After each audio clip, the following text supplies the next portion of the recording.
Hey, what's up, Bucketheads? It's Joe with that CBB DFS back to you for the third consecutive day. Brian and James are both here with me. I called you Brian. I know that's weird, Bird, but how you doing this morning? It's early. It's early. It's okay. Well, we got to jam this thing out quick so we can give our Bucketheads time to listen. Doing it a little bit differently today. We have a page on our website that we have created to act as our outline and take us through all the games. But we have a nice Saturday slate here. The Big 12 SEC Challenge is going on today. There's a lot of high point totals. It should be a fun slate. So let's just dive into it. All right. Yeah, let's roll.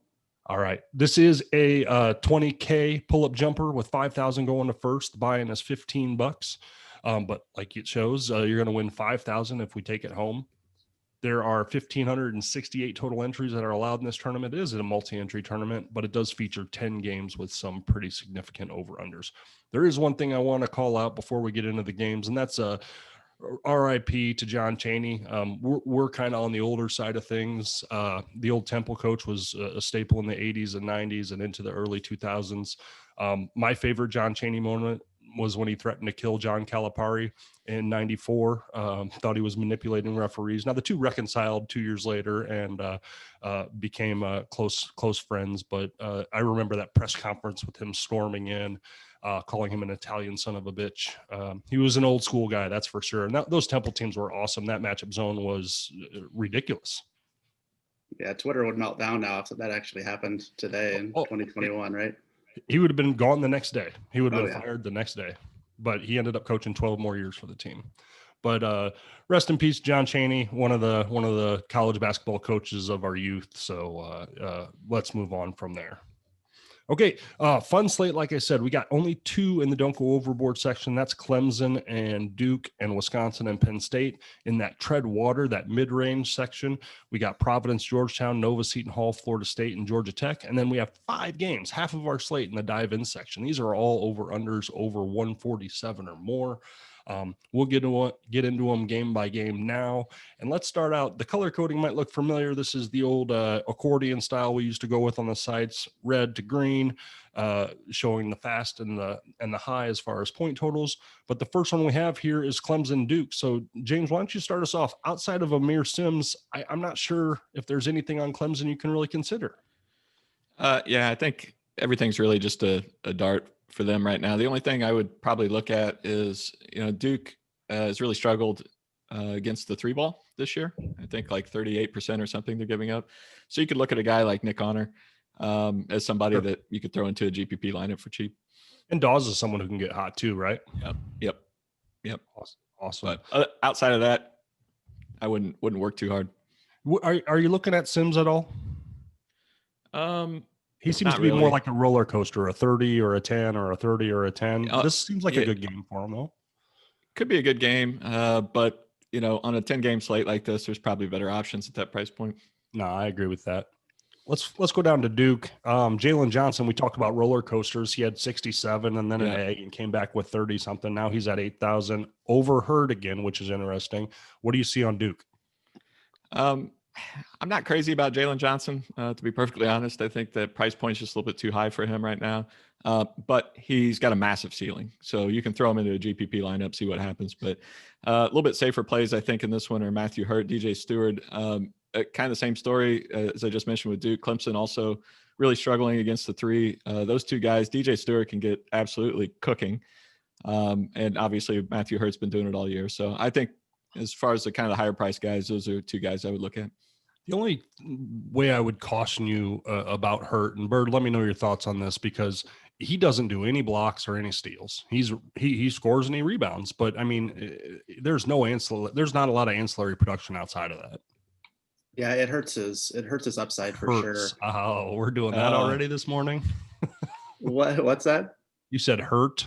Oh my God, I didn't even so early. My humor, I'm not even awake for it.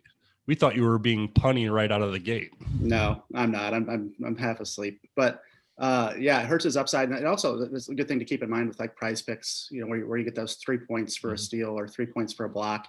Someone with Hurt, it's going to be a lot harder for him to hit an over. So anyways, I think that's the plays. The rest of these guys here are really kind of stretchy tournament options at best. Because there's a lot of value coming up from what I've seen. Hey, let's flip into another game. Wisconsin's going to get paced up in this one, James. They are taking on Penn State at Penn State. Anything for Wisconsin jump out at you besides Nate Reeves at 4,100? Oh man, they're just killing us. Dimitri Trice has been doing it all season. I think this is a good game for him. It's a good pace for him, and that Penn State's not been particularly good at guarding the perimeter, so I think there'll be a lot of opportunity, a lot of open shots for him. I like that too. To me, it feels like Aleem Ford plays better in faster pace matchups. This could be that. Could I look at Aleem Ford at $5,000? I think so. He's coming off a horrible game against Maryland. We only had 60K there on 4 shots, but he's probably the safest play. The front court for Wisconsin has just been turned into kind of a mess. Micah Potter, massive game against Maryland, 43 DK, but hadn't really done much before that. And so I think any of those guys, even Jonathan Davis, Aleem Ford, Wall, Reeves, of course, is just kind of out of the picture at this point. But really, all those guys that right now are just kind of gambles. Just darts. I will say Reeves, if you're looking for a cheap option in your cash lineup, has gone 4x and 2 of 3 at that 4,100 price point. Let's flip to Penn State and the Seth Lundy show, as I think I like to call them right now. Oh my goodness. The Nittany Lundys. Yeah, no kidding. He's been terrific since he came back from injury. And I think at this point, you just have to kind of keep riding him until he proves otherwise. They seem to be going through him. He's getting massive usage and shot share at this point. Took 16 shots against Ohio State. So I think he's until they price him out of the picture or he just doesn't do it anymore, I think you have to play him. Yeah, I like that. The only hesitant would be the Wisconsin drudgery that is Wisconsin basketball. Yeah, they haven't quite been as awful this year as they have been in past years. I think there's been some teams who have been put some points up on them, and Penn State really does like to push the pace. So I wouldn't let that dissuade you as much as it has in the past. Bird, anybody jump out in this one? Well, I'd be wheeling out Jamari Wheeler if Sessions is out again. He's been really good 4X play, really consistent minutes as well, over 30 minutes a game. Otherwise, I agree with what James said with Wisconsin, with Trice kind of being that lock kind of cash play, really just steady Eddie kind of cash option. And then there's some GPP plays there. But yeah, those would be mine. It's good to see your pun game has come back by wheeling out Wheeler. It took you a little while, but hey, we're off and running, right? Yeah, that one was intentional. The first one was just dumb luck. Let's look at Providence and Georgetown. Providence, they had Villanova in their grasp earlier this week, and then just got destroyed in the second half. David Duke had 53 that game. He's 8,700 today. I love David Duke, especially against Georgetown, a team that is still kind of without an identity, not playing a ton of defense. So fire David Duke up. Nate Watson is at 7,100. He's okay, not in the best form right now, and he's going to have Wahab on him down low, so I'm not in love there. Bynum, just like before, we're still watching his status. He's due back at any time, and as he's gone down, Allen Breed has really excelled, but Allen Breed isn't someone who's ready for a $6,000 price tag. I can't really recommend anybody else beyond that. AJ Reeves needs to get hot. No one else really shows any upside on this team. So I do like David Duke quite a bit, but that's about the only way I'm looking on Providence. I'll take nods as continue. Georgetown, this is a team that isn't real deep. So when you're talking about Georgetown, you're talking about the usual suspects, Blair and Pickett. They have all of the minutes on that team. They both score the basketball. They both defend and get ancillary stats. Wahab, we talked about, he's 6,500. He's had double doubles in 4 of 6. And he also has some block upside. So I don't hate Wahab, but at 6,500 on a 10-game slate, we can probably go a different direction. And Jalen Harris remains absent from the team, so there's no other point guard that's really stepped up and filled that role, or someone that I'd say, oh, target this guy. Overall, this game is going to kind of be a little ugly. So outside of David Duke, who's kind of game flow proof, I'm not looking at much here. Did you guys get anything out of this game that I might have glanced over? No. Nothing there.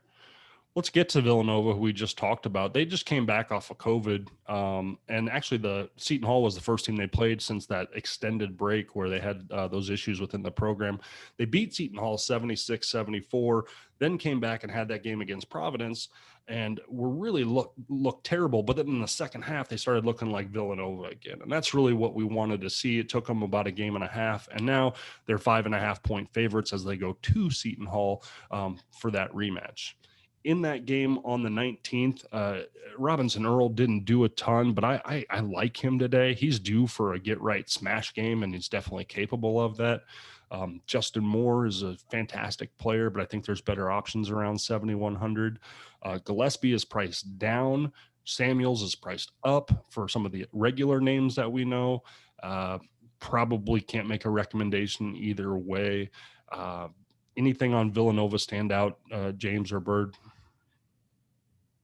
For me, the pricing of Robinson Earl and Gillespie, guys who are, traditionally sit at that 8,200, 8,300 range.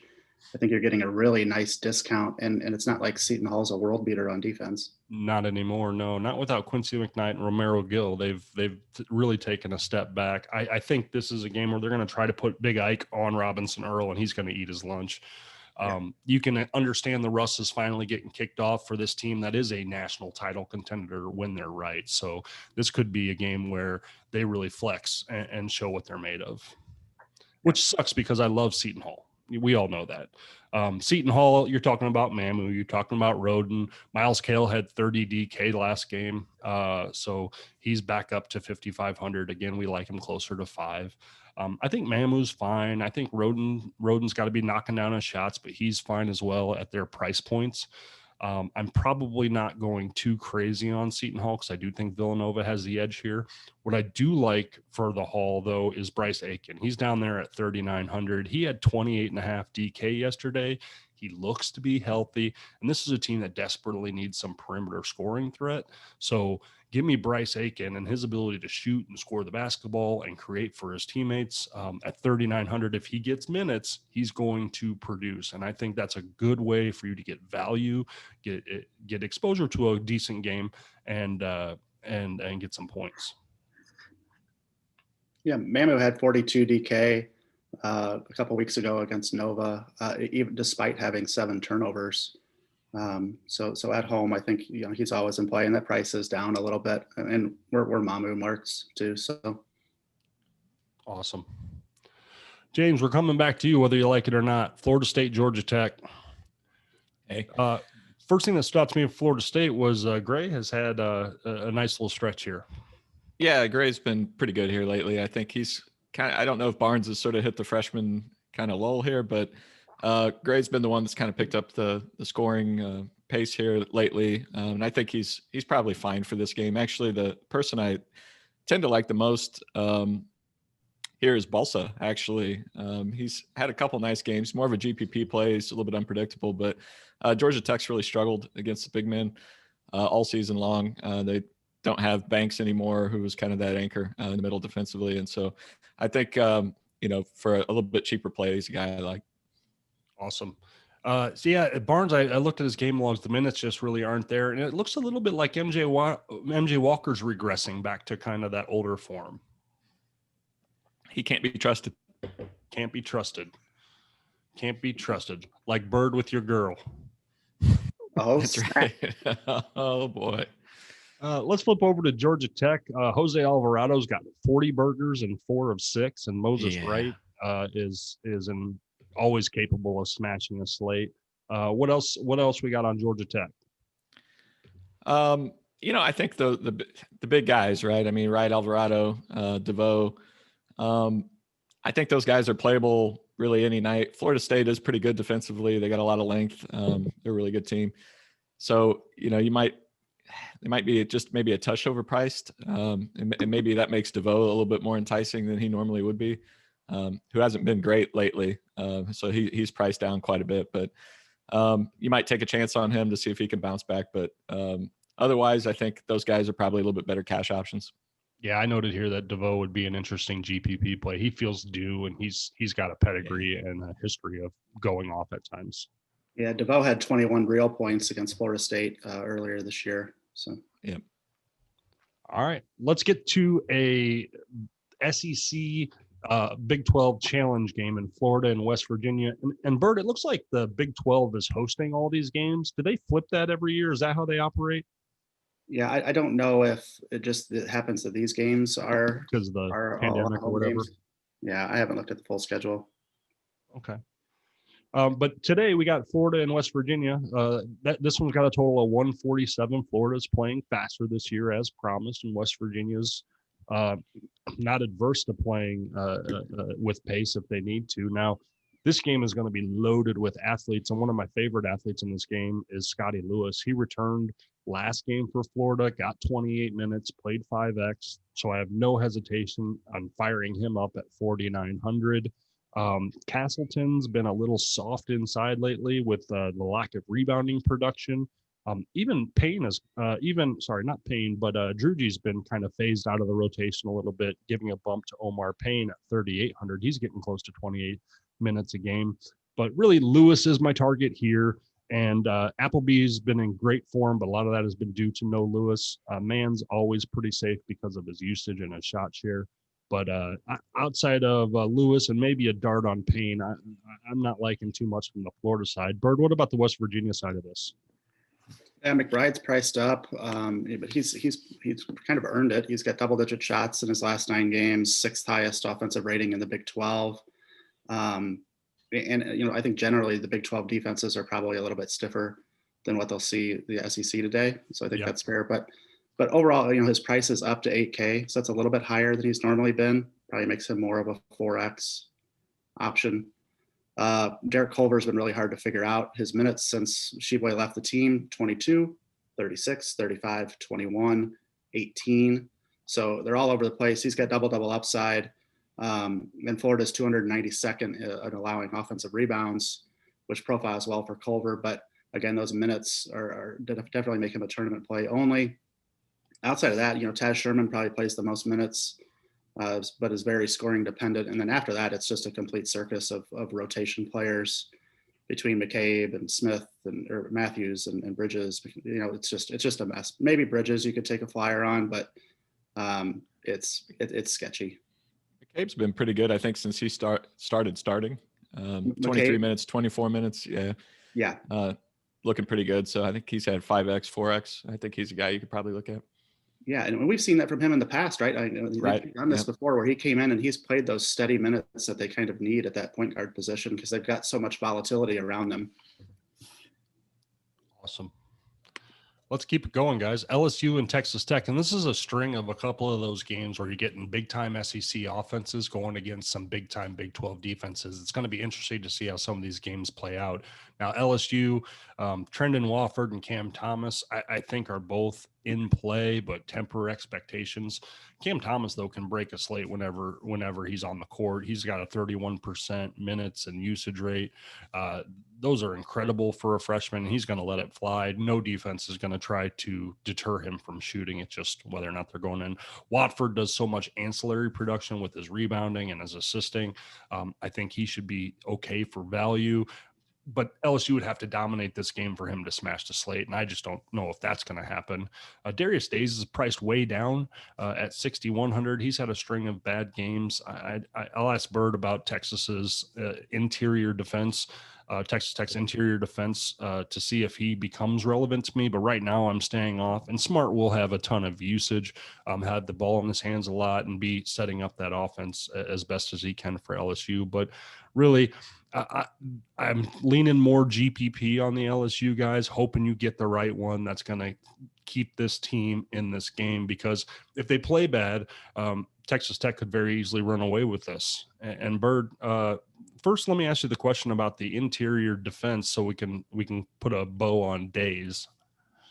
Yeah, I mean, I think that's the calling card of Texas Tech, right? It's just defense in general. I don't know if James has the stats up on what they're giving up to 2-point field goals or anything like that, but this is an elite, top 10 level defense that they're known for. I think the one good thing that you're going to get out of that, though, is LSU. People probably aren't going to click the names as much because they see, they're going against Texas Tech, even though they're at home with an over-under of 150.5. I think you could get some lower value. So like you said, a tournament option from LSU, that does seem to make sense. Yeah, one thing that may be a little bit surprising statistically is Texas Tech, at least in the Big 12. I know it's not a Big 12 game, but they're giving up 42% from three right now. So a little bit of exposure there. You might look at some of the LSU shooters. Well, that'd be Cam Thomas, but he's got to get separations and looks. But it'd be interesting to see if he can get loose. We always like playing Cam, but know that on a 10-game slate, that's a pretty hefty price tag for someone going against an elite defense. Watching Cam play, I'm not sure he needs separation. He shoots it anyway. Right. He doesn't really need it. He's but firing it up. Awesome. Yeah, You know, I was going to say, also, Bird, on Texas Tech, McClung has been awesome for this team. I mean, who would have thought he would have been this much of an impact for this team since coming over from Georgetown? He's the clear alpha of that team. Yeah. He's the clear, like, emotional leader of that team. I think people really kind of poo-pooed him at Georgetown as a kind of like this cocky white kid that's arrogant, and he has adopted this. I mean, he is all in, and it's super fun to watch because he's mega talented, right? Mm-hmm. He sure is. Yeah, he's super fun. He's got 30% shot share in conference right now. He's averaging over 35 DK points over his last 3 games. But with that, he does have his highest price point of the season. But really, LSU's not scary defensively. No. It's a great matchup. He is a little scoring dependent if you want to throw some flaws at McClung. But still at 7,300, he's been living in that 30 DK range. So I think he's fully playable. In what should be a fun kind of up-tempo game. Kevin Mccullar is more of the peripheral stats, and his price. I would have liked to see his price drop a little bit more, but I think he's still a solid kind of 4x play. And Terrence Shannon's more of your tournament option. He's got 28 or more DK in 4 of his last 5, and at 6,600, a kid who can really score the basketball should really excel in this type of format. But otherwise, Chris Beard just brings in these role players, these guys that understand what their job is on that team. And it's not really a DFS scoring thing, but it's a recipe for success in real life. That's awesome.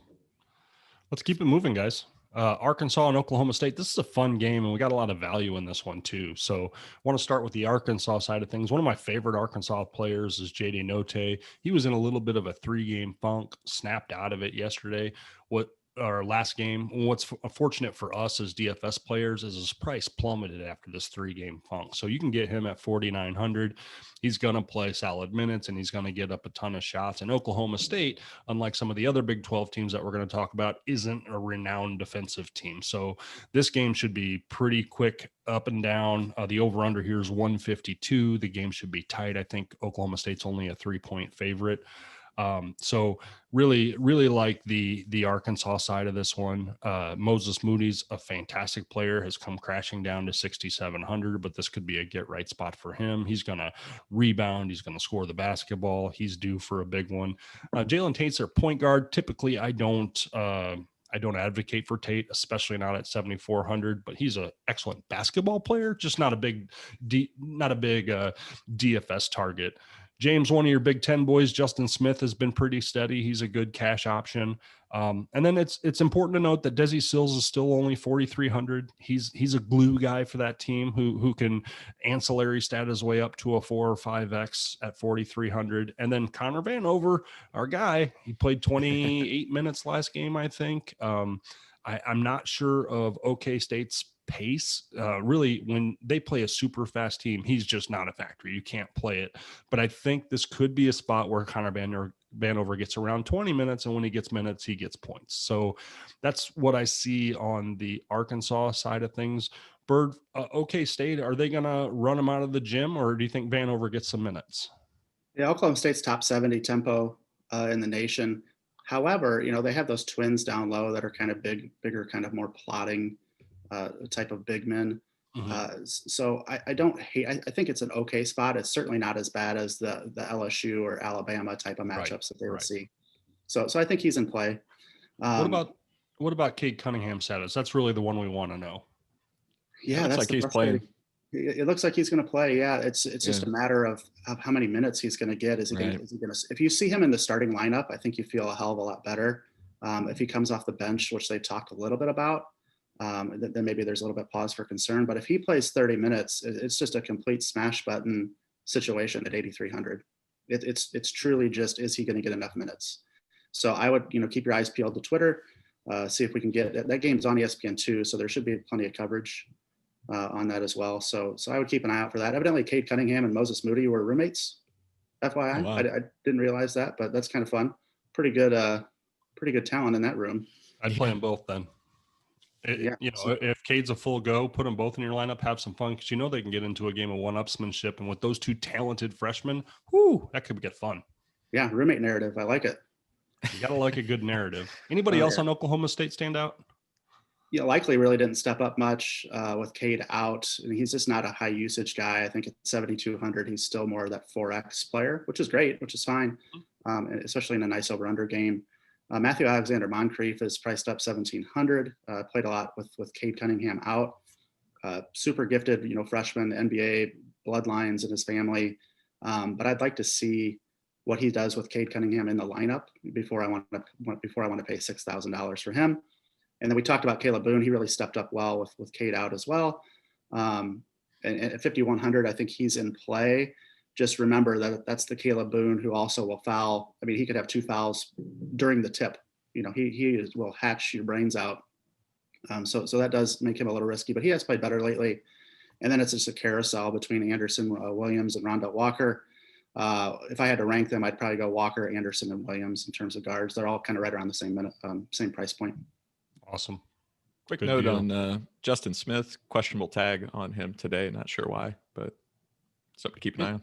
Interesting. He did miss a couple of games earlier in the month, so we'll have to research that. And as always, we'll tweet out our injury news. If we see it, we'll retweet it. I think it's CBB Fantasy Hoop I think that's off memory, is the really good injury follow on Twitter. We recommend following him. He's on top of things most of the time, so we'll keep an eye on that as well. Yeah, at NCAA Fantasy Hoop. Yep, that's the one. All right, we got 2 left, guys. Auburn and Baylor. Oh, this is probably my favorite game on the slate. I got it written down here, so I'm going to read it to you guys. 48, 55, 27, 35, 47, 47. And if this were Jeopardy, the question would be, what is Sharif Cooper's DK production? Yes, that's right. Next time we'll make it a daily double or something like that. Sharif Cooper is 9,200.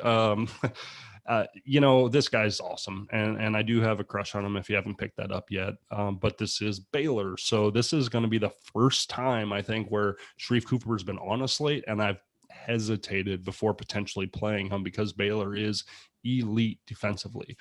That being said, someone who's getting 5X 9,200 in 66% of their games and 4X in 5 of 6 is kind of hard to ignore. You see the 38% usage, the 33% shot share. This is a guy who they run this entire team through. I have a hard time not putting him in my lineup, but at the same time, Bird, tell me why not to play Sharif. Well, I think the argument is, do you play Sharif, or do you pay $400 less and play Jared Butler exactly at home, who has in theory a better matchup? Yeah, no, yeah, it's very true.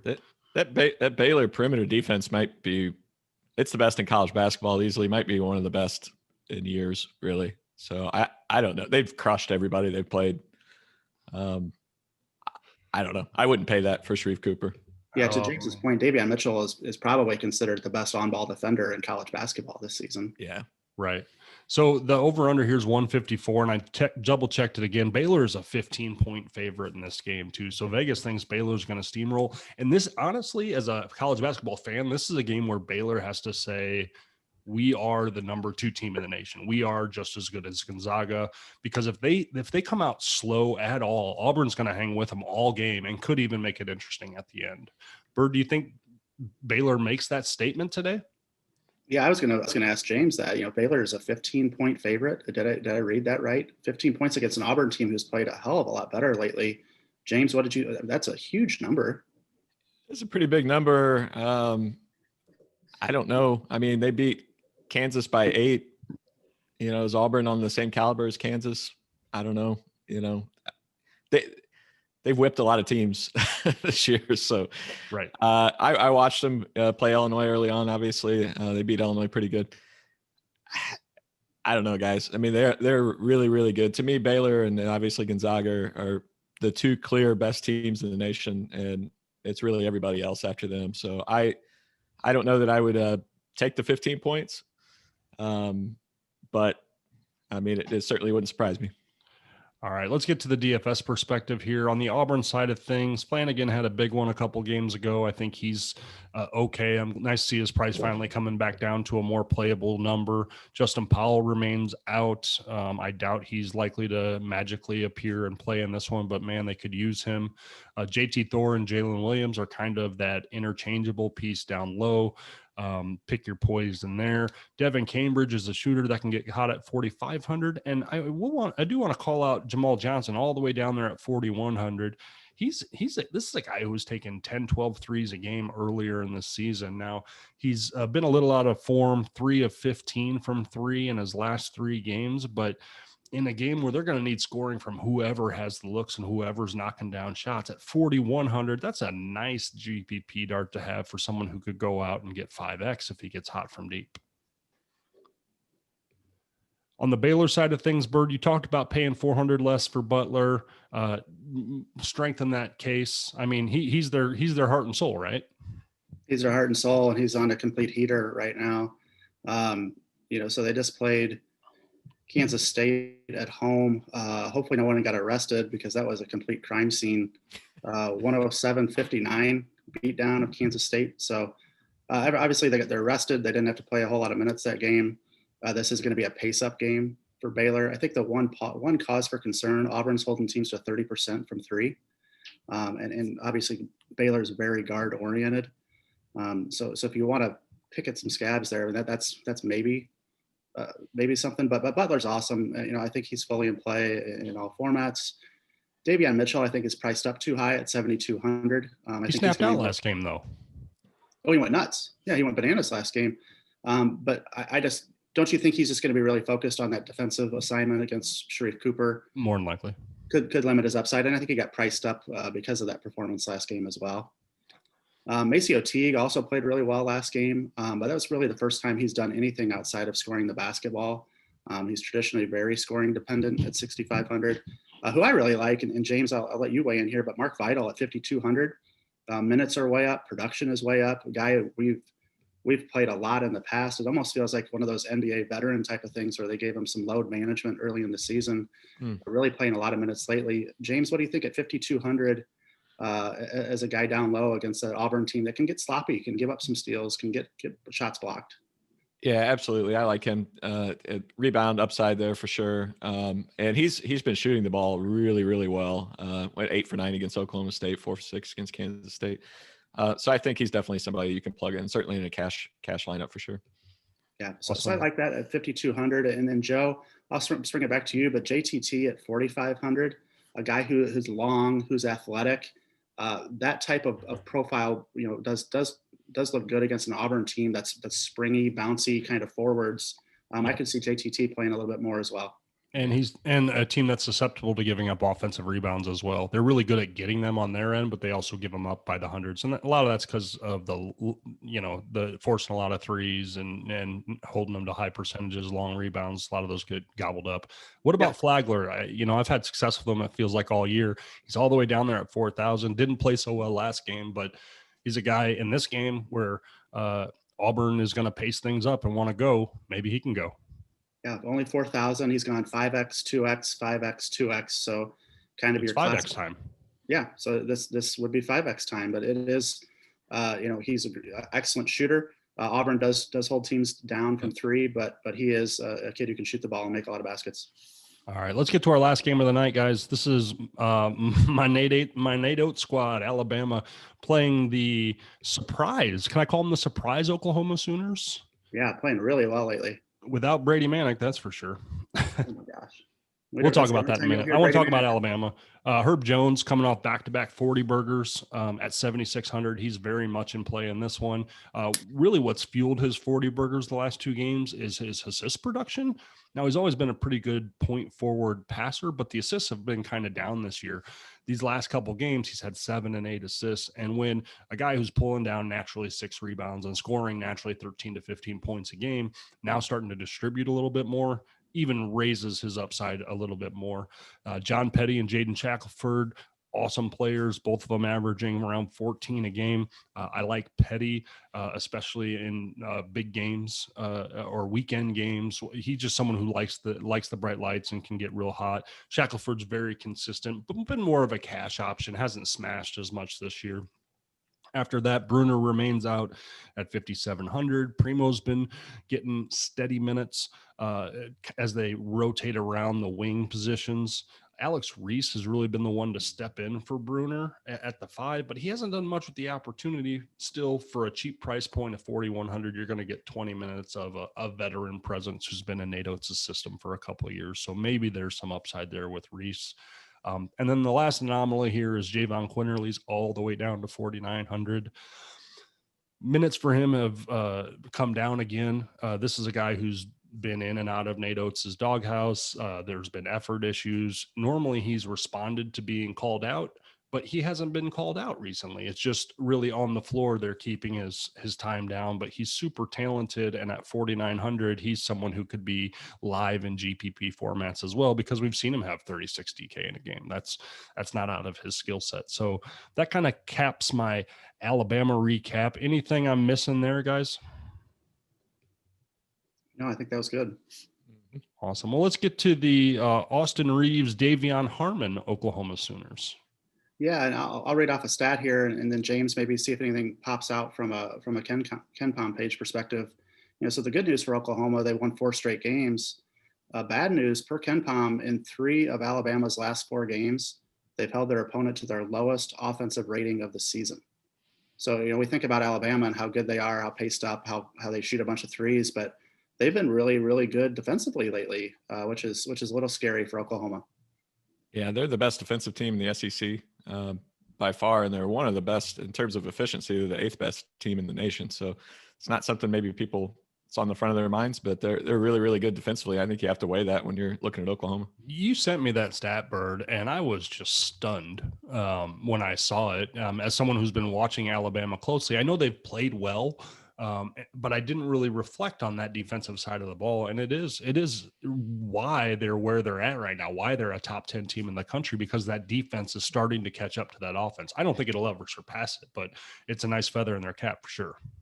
Yeah, they play so many possessions probably that you look at their final scores and like, they gave up 70 points, 72 points, but there's so many possessions. But I think it's a little concerning for Oklahoma. Oklahoma's playing awesome though right now, so I think that's the good thing. Austin Reeves, like you mentioned, he's going to play all the minutes. He's got solid usage. He's solid in the peripheral stats. He's a very solid 4X option, I think, at home. Joe, you mentioned Davion Harmon, the scorer. He's $2,000 less, so he's 5,700.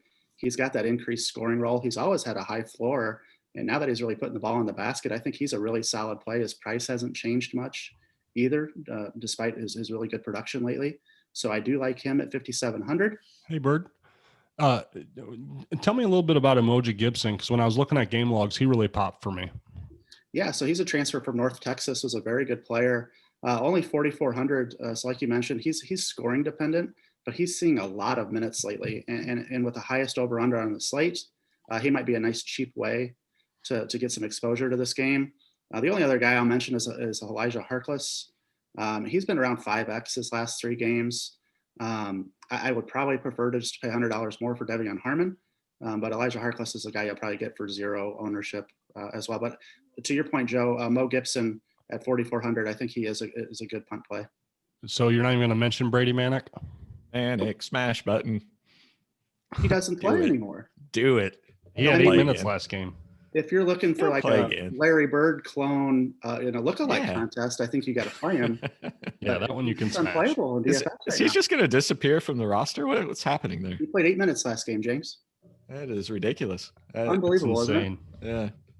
All right, let me get the scrolling back up to the top. As you can see, guys, we presented this on the website today, and what I think we're going to try to do is embed the YouTube video into this story and then publish it live to the Bucketheads. That might just be a different way for you guys to get your information. As you can see, each game had the relevant statistics that you need to check in on, or if you, while you're listening, you want to scroll and read, maybe it's something that works out for you. We always want your comments. We want to continue to improve this and make this better for you.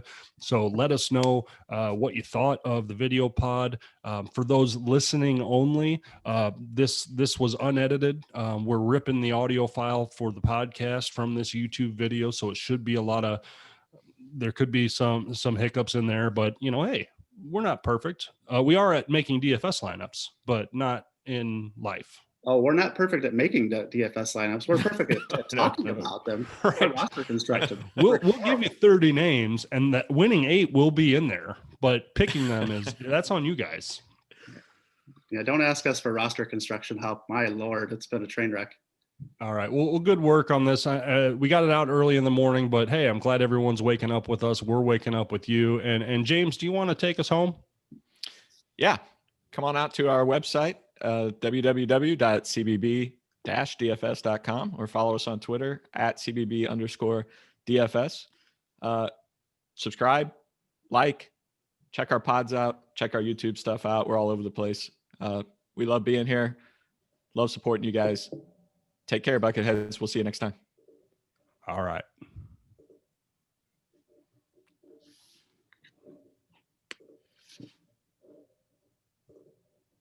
You turn